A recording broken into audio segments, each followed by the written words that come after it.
ஆண் வந்து குழந்தையின்மை பிரச்சனை அவருக்கு இருக்கு அப்படின்னு அவருக்கு தெரியறதுக்கான அறிகுறிகள் ஏதாச்சும் இருக்குங்க? ஸ்பெசிஃபிக்கா ஸ்பெர்ம் ரிலேட்டட் அண்ட் அதர்ஸ், அதாவது பாடி ரிலேட்டட். இப்போ ஒபிசிட்டி இருக்கு, ஸ்மோக்கிங், ஆல்கஹால், இந்த மாதிரி விஷயங்கள் இருக்கு, இல்லைன்னா வந்து வேற ஏதாவது ஹார்மோன் குறைபாடு இருக்கு, இந்த மாதிரி விஷயங்கள் இருக்கும்போதோ, இல்லை ஹஸ்பண்டோட ஏஜ் வந்து 35, 40 போகும்போதோ நம்ம ஸ்பெர்ம் டெஸ்ட் பண்ணி நம்ம கரெக்டாக தான் இருக்குன்றத கன்ஃபார்ம் பண்ணிக்கிறது நல்லது. அதே மாதிரி மேபி ஒரு எரெக்ஷன் இஷ்யூ இருக்கு, இல்லை டயபெட்டிஸ்க்கான அறிகுறிகள், அந்த டயபெட்டிஸ்க்குன்னு சொல்லிட்டு சில சிம்டம்ஸ் இருக்கு பாத்தீங்களா, இந்த யூரின் நிறைய போறது, இந்த மாதிரி விஷயங்கள்.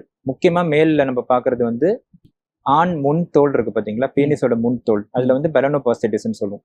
இந்த மாதிரி விஷயங்கள், அதாவது அந்த இடத்துல ஒரு அந்த ஸ்கின்ல வந்து வெட்டுகள் வர்றதோ, இல்ல அந்த இடம் வந்து செவந்து போறதோ, இந்த மாதிரி தேவையில்லாம திடீர்னு இந்த மாதிரி நடக்குதுன்றதெல்லாம் கூட சுகரோட இண்டிகேஷன்ஸ். ஸோ இந்த மாதிரி விஷயங்கள் இருக்கும்போது நம்ம ஸ்பெர்மை செக் பண்ணிக்கிறது ரொம்ப முக்கியம். ஸ்பெசிஃபிக்கா ஒய்ஃப் வந்து நார்மலா இருக்காங்க, ஒய்ஃப்க்கு பீரியட் ரெகுலரா இருக்கு, அவங்க ஏஜ் 30 கீழே இருக்குன்ற போது அந்த சிச்சுவேஷன்ல மேலோட ஏஜ் 35+ இருந்தா ப்ராபப்ளி மேல்ல வந்து ரீசன்ஸ் டு ஹேவ் இன்ஃபர்டிலிட்டி அதிகமா இருக்கலாம். ஸோ அந்த வகையில நம்ம டெஸ்ட் பண்ண சொல்லுவோம்.